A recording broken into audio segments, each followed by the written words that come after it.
Le 11 novembre 1831, en Virginie, Nat Turner est pendu. Pour avoir entraîné dans la révolte une soixantaine d'esclaves comme lui et assassiné à 24 heures une soixantaine de blancs. Comment un homme seul a pu motiver et rassembler ses semblables pour mener un combat suicide? Bonjour et bienvenue sur Ndougou. On parle aujourd'hui de la rébellion des Nat Turner.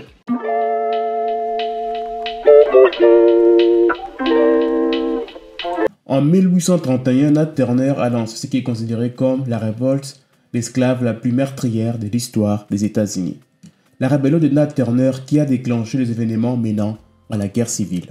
Nat Turner a été réduit en esclavage dès sa naissance. Il est né le 2 octobre 1800 dans le sud-est de la Virginie.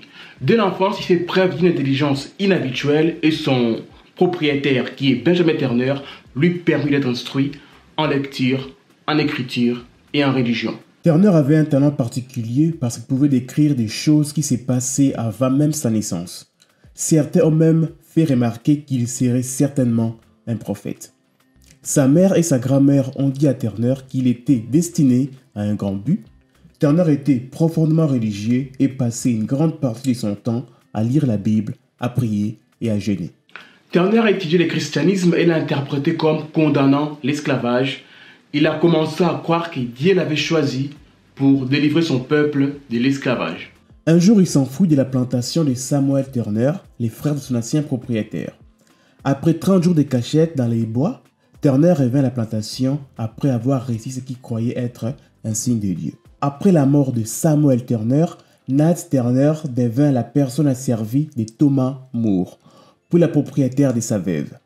Quand elle épousa John Travis, Turner alla travailler sur les terres de John Travis. Turner eut une vision en 1825 d'un conflit sanglant entre les esprits noirs et blancs. 3 ans plus tard, il avait ce qu'il croyait être un autre message de Dieu. Il expliqua ainsi. L'Esprit m'est apparu et m'a dit que les serpents avaient été relâchés et que le Christ avait déposé les jougs qu'il avait portés pour les péchés des hommes et que je les prendrais et combattrais contre les serpents. Turner a reçu un autre message pour lui dire quand se battre, mais c'était un message signifié.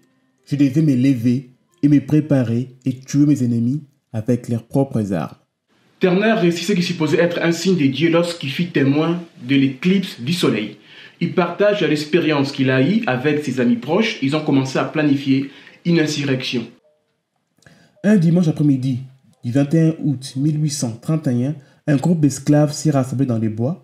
Alors qu'ils cuisinaient, Turner les rejoint et les groupes apparemment formulaient le plan final pour attaquer les propriétaires blancs. Aux petites heures du matin du 22 août 1831, le groupe attaqua la famille de l'homme qui a servi Turner.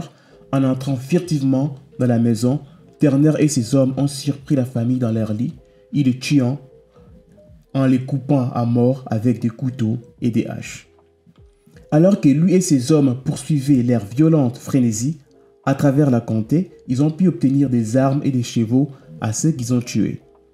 La plupart des sources disent qu'environ 55 hommes, femmes et enfants blancs sont morts pendant la rébellion de Turner.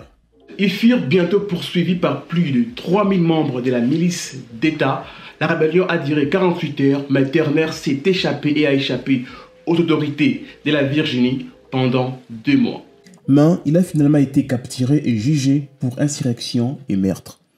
Il fut exécuté 6 jours après son procès, le 5 novembre 1831. En représailles à la rébellion, près de 200 esclaves innocents ont été tués. L'incident a mis la peur dans les cœurs des sudistes, a mis fin au mouvement d'émancipation organisé dans cette région et a abouti à des lois encore plus sévères contre les esclaves. Les propriétaires d'esclaves ont très peur qu'une grande rébellion se produise. L'exemple de Saint-Domingue où une révolte réussit à aboutir à l'indépendance d'Haïti en 1802 est présent dans tous les têtes, celle des esclaves comme celle des maîtres. La réponse des esclavagistes en est d'autant plus violente. Non seulement les insurgés sont tous condamnés à mort, mais environ 200 esclaves innocents sont exécutés et leurs têtes fichées sur des pics. Le but est de terroriser la population esclave, de lui montrer que toute révolte est vaine. D'ailleurs, Après Turner, il n'y a plus eu d'événements comparables. Les esclaves savaient que ces genres de rébellion étaient voués à l'échec. Par ailleurs, les relations entre les maîtres et les esclaves changent. Les maîtres méfiants serrent la vis de leurs plantations. Pour ne citer qu'un exemple, les laissez-passer qui permettaient aux esclaves de circuler d'une plantation à une autre pour aller voir leur famille ne sont plus accordés. Les actions de Turner ont également alimenté les mouvements abolitionnistes dans le Nord. Au fil des ans, Turner est apparu comme un héros, un fanatique religieux et un méchant. Turner est devenu une icône importante du mouvement pour les pouvoirs noirs des années 60 en tant qu'exemple d'un Afro-Américain qui s'est dressé contre l'oppression blanche. On peut dire qu'il est un héros de la radicalité noire. Il a été célébré comme un héros par certains mouvements noirs comme les Black Panthers. Son image est différente dans la culture populaire.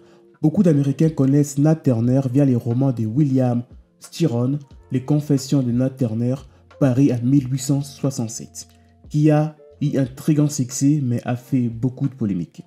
La vie et le soulèvement de Nat Turner a également fait l'objet d'un film en 2016, The Birth of the Nation, qui a été réalisé et écrit par Nat Parker.